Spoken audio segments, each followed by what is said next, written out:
màu ngày này mà phải che và sờ lấy mà tôi bong bóng như mà đọc lên ngọc nè mà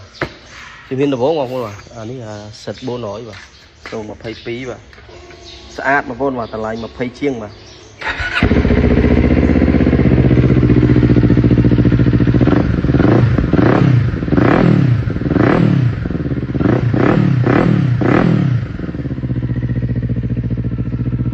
ní là sệt bố nổi bong bóng mà xôn mà phây mà em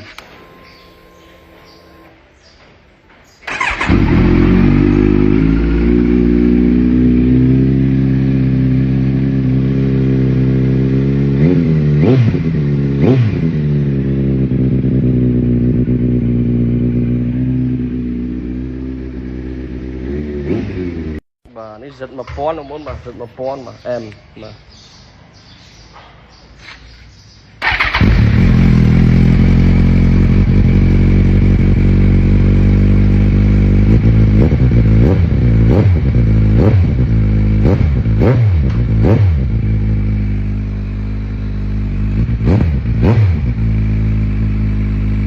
và ní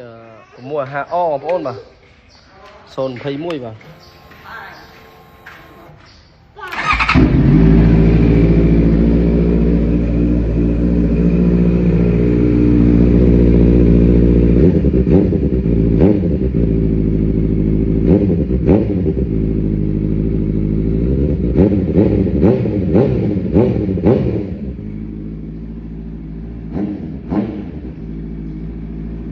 và đấy CBO vào mùa hạ em sơn lập vào muối cho bốn mà